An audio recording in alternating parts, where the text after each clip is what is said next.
to Fazal and Jaren's podcast, the podcast that talks about Doctor Who and Star Wars, hosted by Lee Croddick.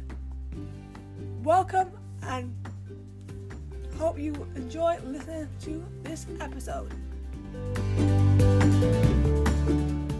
Hello listeners and welcome back to Fazal and Jaren's with Lee, the Doctor Who, Star Wars and Agatha All Along podcast designed to entertain you in a variety of ways. In this episode, I'm finally talking about the Acolyte. I'm just going to say that this was meant to be a few months ago, but I've been struggling on how to get this done. So I'm hoping this is going to do what I wanted to do and hopefully share my thoughts to the show in a good way. I'm a fan of the Acolyte and it's unfortunately been cancelled, so I want to take a look back at the series, share the love for the show, talk about the dreaded cancellation, and share some of your comments as well. So let's get started. I think it's a good and daring show. I'm glad they never played it safe because it made it more out there, and I want to see shows, in my honest opinion, that come out and deliver goods. Doctor, I love you, but you should take a look from the Acolyte and Agatha All Along. Still love you, Doctor. The Acolyte just brought something different, and I'm glad that they took a risk, and I still love it nowadays. I haven't watched it since it aired. Maybe it just doesn't speak to me as something I would rewatch, but I still respect it and love it. I want to thank Amanda Simba for playing Osha and May Anasea, who are our leads of the show. Amanda gave us everything in her performance and introduced us to two Force users that were both lied to by one person. Why do I want to scold about it? Because this was ridiculous. Why would you do that to two fantastic girls? All this led the twins into two different paths that reversed at the end of the series. At first, May is the Acolyte, but in a change of direction, it's Osha after she kills her former master Sol in revenge for all the lies that he told throughout the years, because I'm going to get to that in a few minutes. We also see a first with the Kyber crystals when they be from blue to red, which I actually think is brilliant. May changes her ways after we see her as a big threat, and she loses her memory after allowing Osha to make her own decision. I think the main thing about this is Osha's not given a chance to do what she wants. It's finally kind of shown in the last episode that she's had enough of being bossed around. I like that she makes her own decisions. I think that now she can be free on what she wants to do. And her sister can respect her choices even though she's gonna forget. It's still amazing character work. I want to give a lot of love to Lauren and Lee Brady, who played the twins as children. I think these girls have grown on me. I love what they did to the girls, and they deserve a lot of love because they were very talented, and I recommend checking out their episodes because they were brilliant. Lee Jung-jae learned English to play Master Sol, and he delivered when it counted. Sol is a tragic character. I want to talk about Sol's arc. Back in 2014/15 in Doctor Who Under the Peak Quality era, The Gentleman, his companion Clara Oswald had an arc where she was addicted to travelling and saving the world. Did it end up bad? It did. She swapped places with Wrigley and was killed by an odd creature that looks like a raven. Not the good Raven from the TV show Raven. Honestly, a great show. This Raven-like creature is a quantum shade. And yes, very, very different to a raven. The reason I had to bring Clara's addiction up is I think it's kind of similar to Master Sol. It's much, much worse than that. Very worse, unfortunately. Sol wanted power, but it's not easy, as we've seen on the franchise. He is manipulating the events that lead to his death after wanting Osha to be his power. He never lets go, as I said earlier. She isn't given a chance to do what she wants. Sol is one of those people who do that. What I've read from Acolyte fans and what I'm starting to see now is I think the whole situation with the arc of Sol is he is not accepting what Osha wants. he doesn't let her have what she wants, and that leads to her finally having enough and killing him by force, which is a sad moment because could he have been redeemed? I don't know. But it is a tragic moment and I think it worked very well. I want to talk about the Coven. I like how they were used. It's interesting to see the difference of how to use the Force. I think there was a lot of interesting things with the yin and yang between Cole and Anastasia, making this whole conflict between May and Osha, because they want their children to be like them. Osha, unfortunately, wants to be different, and that's seen throughout, of course, episode 3. I felt for Anastasia because I felt Jodie Turner-Smith did a great job. The way that Anastasia tried to step in just shows she's had enough of all this drama regarding the twins, and what makes her death heartbreaking is that Saul thought she was going to hurt Osha when in fact it was May, so it's really a sad moment. The witches of Brenda represent females being oppressed, which is important to see on screen, and it works with the writing of them using the thread, which is their version of the Force. I love that they are different, and it makes them stand out. I want to give a shout out to Margarita Leviosa, Abigail Thorne, and all the actresses who played witches. How Coral was interesting as an adversary, and as I previously said, she has had enough of being oppressed, and that's when she gets this major urge of darkness and goes too far when she possesses Kelvin, and her actions kill the majority of her coven, which is a very sad moment, but I guess none of them knew the consequences of Endora getting involved, and she tries to protect her coven. Final thing about the witches, I love that May and Osha have two mums with Anastasia and Cole. It shows the real life relation where some children might have two mums or two dads. I think it's a beautiful addition, and I love the fact that it's empowering representation, so thank you, Leslie Helen. Plus, Cole is the tough mum and Anastasia is the kind mum, so I like the yin and yang. I want to talk about the dark side. Lee's talk on the dark side. This was good. Darth P played GS. I want more of the legend that is Darth P. It was only a few seconds, but it still worked. Bring him back. I loved Manny Jacinto as Camille, aka Stranger. I loved him as Jason Mendoza from The Good Place. I just loved what Manny did with the role.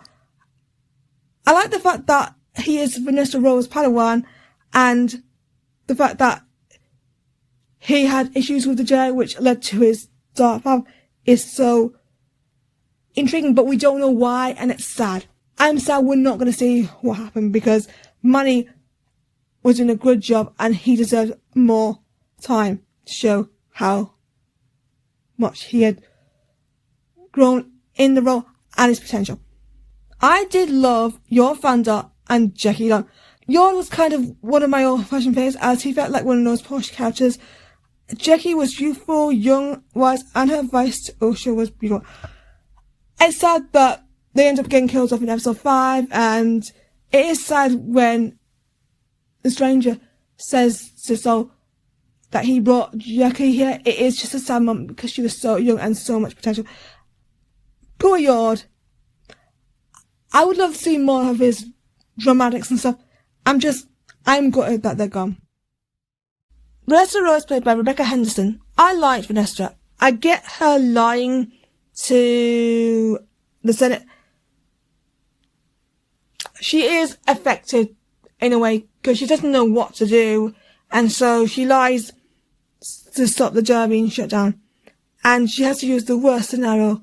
Rebecca herself has said she was doing the best she could, and she would fix it, and it's a shame that we won't see what Vanessa was gonna try and do. I actually gotta say one thing. I actually agree with the Senate for once, and that's an unusual thing. David Hayward did a great job as Senator of Raincoat, and he says these words: I think the Jedi are a massive system of unchecked power, posing as a religion, a generational cult that claims to control the uncontrollable. I like that he says emotions because it goes back to Anakin's fall in Revenge of the Sith. Osha is going through the same thing, and as he says, they do have unchecked power, and now with Vanessa covering up the mess, it's going to be interesting, because it's going to be as shady as what Emperor Palpatine did in the films. This obviously is going to lead to how he ends up getting into power. I love the fact that we saw why the Jedi were flawed, because this is what the occult was meant to do, and show that the Jedi were not as good as we know them to be. There's always been a negative sentiment about how Padawans were used, and I can understand some of these comments, and it just shows the flaws of using children to become future Jedi. Like what happens with Osha. Osha's journey reminds me a bit of Anakin, but in terms of a characteristic, it's the same old generic use, but it's made into a compelling story. I like the fact that some of the elements are just like what they did with Kevin Hahn in Acolyte All Along, showing the dark side in a more human light. What they were doing right with Agatha is what they were doing right with May and Osha. They felt vulnerable and emotional, which makes them stand out, like Omega and Bo-Katan Kryze, who are examples of good character work that are done well in emotional circumstances. It gives as just as much weight as what we see with Hayden Christensen back in the prequels, as I do see similarities to his and the twins' storyline. Also, I like seeing the emotional turmoil with Saul because of his actions and Torben as a result of the incident on Brenda, and of course Vanessa Rowe being under pressure because of the lies of the Forger and Brenda. I do feel for the characters Brenda and the Jedi, maybe not in a big way, but I do care, and that's a good thing for the show.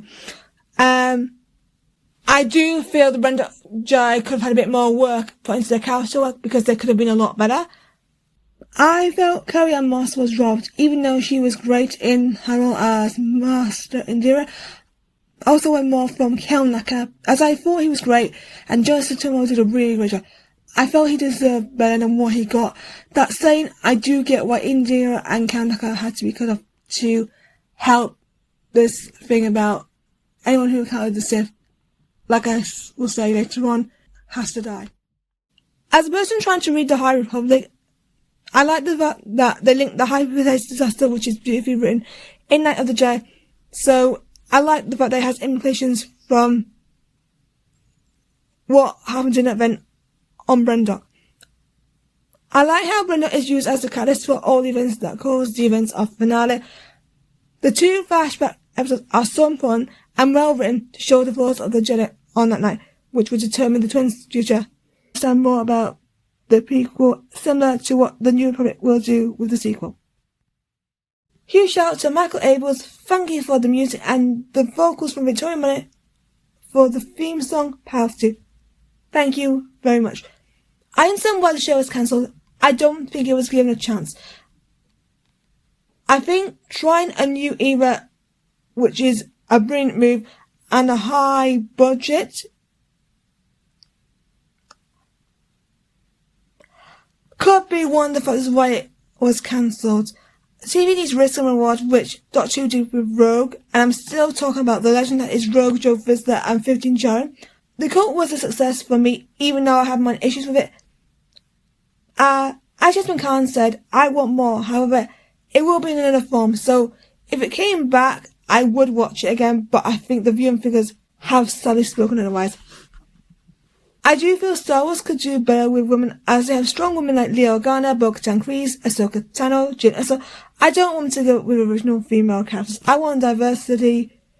I want diversity mixed with good storylines and well-written female characters, as I miss that magic. What I love about the show is the commitment from the fans, because they have been petitioning for the show to renew. They have organised some things for the fans to take part in, like the awesome occult event where you can do whatever you want within a daily theme. My final thoughts on the show. The style suited the story with a samurai style like Ahsoka, which I loved. There was consistency, especially matching up both paths of the Brent flashbacks. It lacked that big love for the characters which the Mandalorian and Resurrected Doctor Who has, which would give it more of a challenge if Series 2 had been renewed, because the story was enough for me to enjoy the show. Oshimi was okay, not my cup of tea, but I feel it could have grown on me. Final shout out to my boy Basil. Misha, you did a great job, and I would love to see you do something else because you are fantastic. I'm going to read some of your comments out. Dawn-the-Till-SW says on Threads, I actually wasn't too interested in it since I knew not too much about the High Republic era, but I gave it a chance because I was curious about these new characters and era. After I watched the first episodes, I was thought the story was okay for a first season. It piqued my interest, the characters were interesting, Team Lord Jedi on screen was great. The jewels were stunning, the lore was cool, and it gave me my forever fave Master Soul. Sad that we will not know how the story will go on. I love the series even though I did not expect much from it. I am a huge Star Wars fan since 1999 and always enjoyed the expanded universe, and it still caught my heart. I can see its mistakes, flaws, all the key agi stuff, but this is a series of fiction which aims to have fun, just like any other parts of Star Wars, so I am personally grateful for it. I loved it and will watch it several times. Django-21 on Fred says, ever since the Acolyte was announced, I was extremely hyped for the first Sith-oriented series. I had no idea what to expect from a High Republic series. Leslie laid the groundwork for the High Republic in a very understandable, simple enough way to not feel overwhelmed. The series was like the prequel trilogy, a deconstruction of the Jedi and exploration on Palpatine's iconic line of that the Jedi and Sith are similar in almost every way. I think Leslie explored that beautifully. Great day for me. Thank you for sharing your comments with me on the podcast. I hope you enjoyed my thoughts on the Acolyte. What was your favourite scene? Comment down below or at First122 on social media.